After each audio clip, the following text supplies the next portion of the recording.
Morning. Today we are going to see about the lateral ventricles.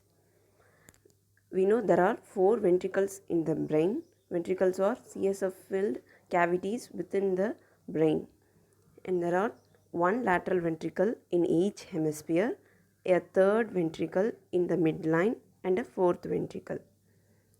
So the lateral ventricle, each lateral ventricle is connected to the third ventricle through interventricular foramen or foramen of Monro.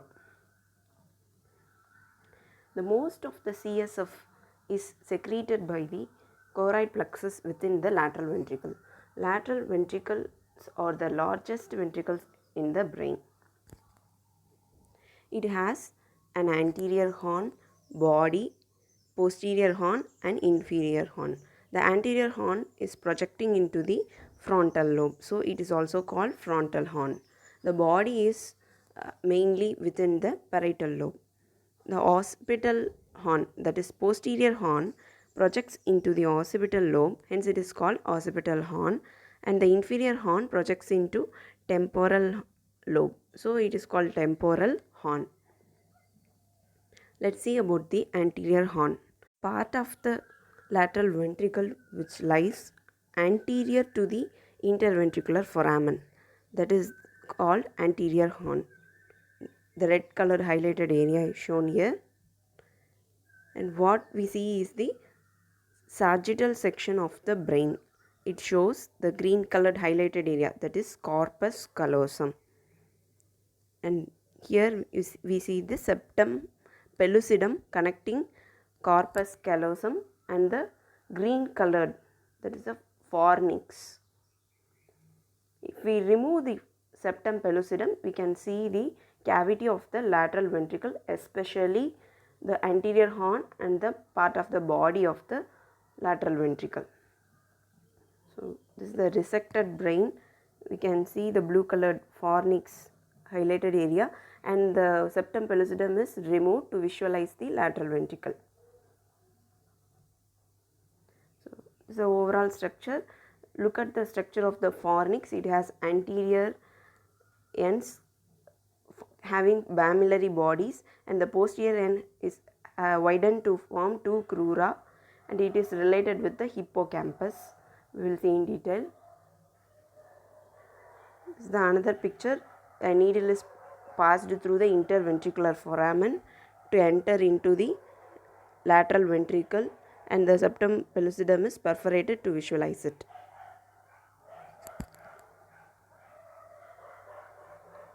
And what are the relations of the anterior horn?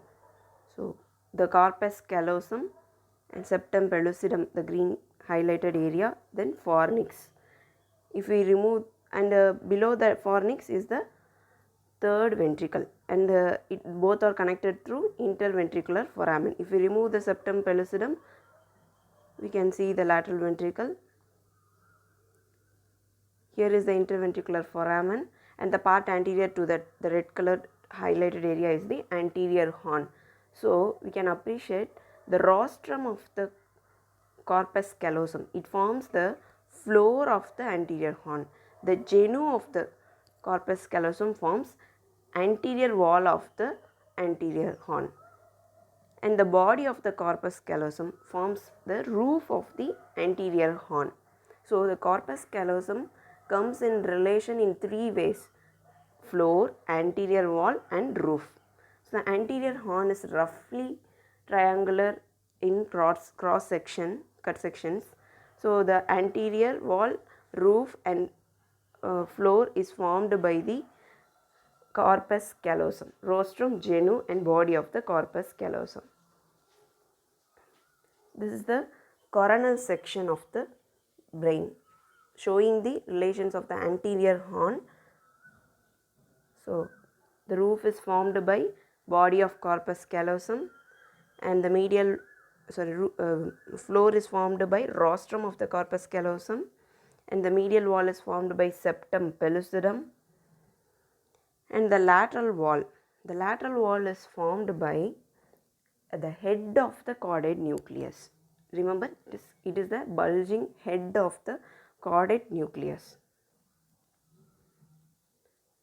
So this is the another picture showing the same. So let's see about the body of the lateral ventricle. It is triangular in cut section, and the body of the lateral ventricle begins at the point of interventricular foramen. Posterior to that is the body of lateral ventricle. This is the transverse section of the brain showing the body of the lateral ventricle. The posterior horn and inferior horn is not visible here. This is the coronal section showing the same, and this red line indicates the median longitudinal fissure of the brain separating the two cerebral hemispheres, and this is the corpus callosum, body of the corpus callosum. Anterior horn is related to rostrum, genu, and beginning of the body of corpus callosum. The central part of the lateral ventricle is related to body of corpus callosum. And the septum pellucidum, it forms the medial wall for the lateral ventricle. It also separates the two lateral ventricles. And fornix. On either side, that is the lateral wall of the body of lateral ventricles. The lateral wall is formed by body of caudate nucleus. Anterior horn is related to head of the caudate nucleus. The body of the lateral ventricle is related to body of the caudate nucleus. Then a small part of the upper surface of the thalamus. They also form the lateral wall of the lateral ventricle. And apart from that, still more laterally, your lentiform nucleus, which contains putamen and globus pallidus. The lentiform nucleus and the caudate, everything comes under basal nuclei. Hope you are aware of it. This is another pictorial representation of the same, showing the corpus callosum, body of corpus callosum forming the roof, then septum pellucidum forming the medial wall, and fornix. And coming to the lateral wall, it is formed by body of caudate nucleus, and next to that you can see the two small structures, stria terminalis and thalamostriate vein, then a part of the upper surface of the thalamus. Then you can see the thalamus is related to both lateral ventricle and third ventricle. And what is choroid plexus and tela choroidea? Tela choroidea, it is the invaginations or foldings of the pia mater containing or carrying the tuft of blood capillaries, which are called choroid plexus. These are going to secrete the CSF. So the point where the tela choroidea projects into the ventricle, that part of the ventricle is lined by the ependymal cells, so which helps in the passage of the CSF. So this is the caudate nucleus. You can see it's wrapping around the head, body and tail of the caudate nucleus. So it wraps around the thalamus, and lateral to the thalamus is your blue colored, the lentiform nucleus. This caudate, lentiform nucleus, thalamus, everything is wrapped around by the lateral ventricle. That's how you can see the head of the caudate nucleus is related to anterior horn, body of the caudate nucleus is related to body of the lateral ventricle, and the tail or terminal part of the caudate nucleus is related to inferior horn. You can appreciate that the caudate nucleus is lying inferolateral to the lateral ventricle, and the thalamus is slightly medial to that, so it lies inferomedial to the lateral ventricle.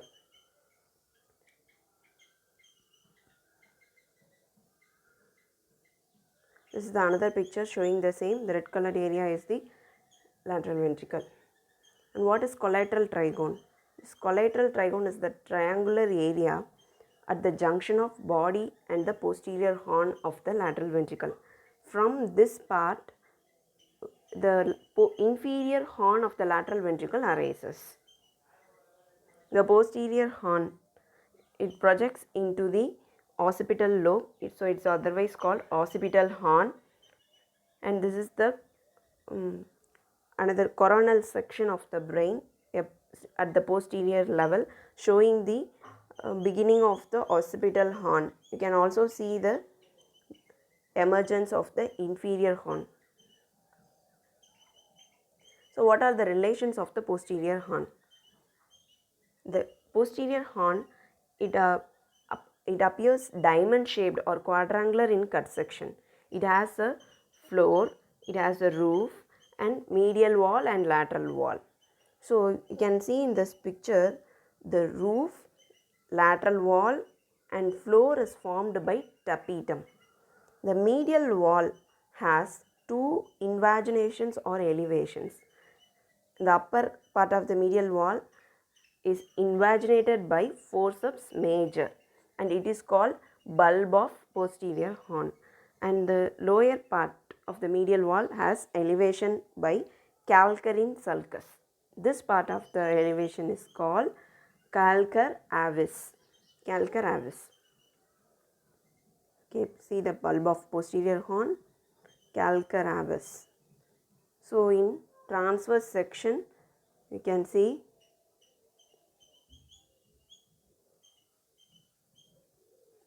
the posterior horn has two elevations, the calcar avis and bulb of the posterior horn. So what is forceps major and tapetum? We know the white matter of the cerebrum has association fibers, commissural fiber and projection fiber. So the commissural fibers connects the areas in the adjacent or both hemispheres. So the corpus callosum is the major part of the commissural fibers. The anterior genu of the corpus callosum sends some fibers into the frontal lobe, that is the forceps minor.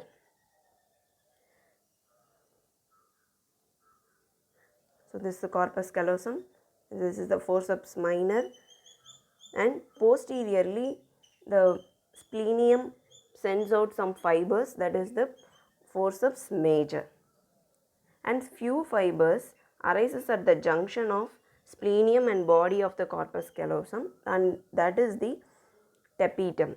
You can see the yellow colored shaded area lateral to the tapetum, that is the optic radiation. And you can see the posterior horn of lateral ventricle between the forceps major and the tapetum. So the same has been shown in this picture. The medial wall is related to forceps major. The lateral wall, roof and floor is lined or related by tapetum. You can see the optic radiation still lateral to the tapetum and inferior longitudinal fasciculus that belongs to association fibers. You can see the corpus callosum fibers, the major commissural fibers and the forceps minor and forceps major. So coming to the inferior horn. Inferior horn arises at the junction of body and the posterior horn, that is the collateral trigone. So it projects into the temporal lobe, so it's called temporal horn. So what are the relations of the inferior horn? The inferior horn appears like a slit-like cavity at the cross section. So it has a roof and floor, that's it. The roof has structures related medial to lateral or stria terminalis, tail of the caudate nucleus. Remember, head of the caudate nucleus is related to anterior horn, body of the caudate nucleus is related to body of the lateral ventricle, tail is related to inferior horn. So then still more laterally the roof is related to tapetum and optic radiation still lateral to that, and the floor is related to hippocampus and collateral sulcus. The floor has two elevations like your posterior horn. Here also there are two elevations. The medial most elevation is created by the hippocampus. Then still more laterally the elevation is created by collateral sulcus. So the elevation is called collateral eminence. The hippocampal fibers creates a ridge medially, so that is the fimbria. You can see the choroid plexus invaginates the medial part of the floor. So the choroid plexus is protruding into the body of the lateral ventricle and inferior horn. It doesn't involve the posterior horn or anterior horn. So this is the structure of fornix. We know anteriorly it has two projections called mammillary bodies, and posteriorly it widens to form two crura and fimbriae, which is related or connected with the hippocampus.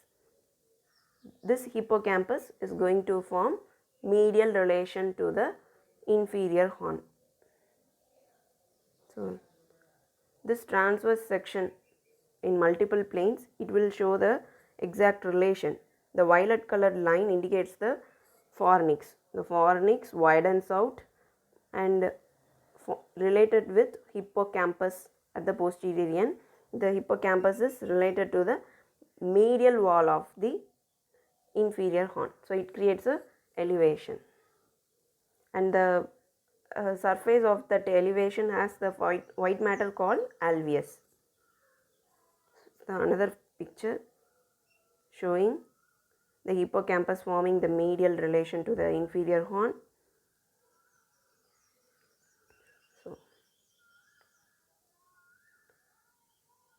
So you can see the blue colored caudate nucleus. The head is related to anterior horn, body is related to body of the lateral ventricle and is wrapped around by the lateral ventricle. Finally, heel of the caudate nucleus comes to the medial relation, and you can appreciate the purple colored hippocampus. It is forming inferomedial relation to the inferior horn.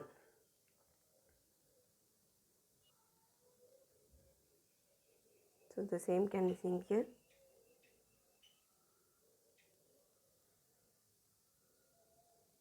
So what is this arrow indicates? That is the collateral sulcus. So which creates impression called collateral eminence in the floor of the inferior horn. And you can see the association fibers in this picture, which shows the inferior longitudinal fasciculus. This inferior longitudinal comes under the superolateral part of the inferior horn. Tapetum, optic radiation, and inferior longitudinal fasciculus. So in this picture you can see the optic radiations. So optic radiations are on the roof and the lateral part of the roof. So tapetum,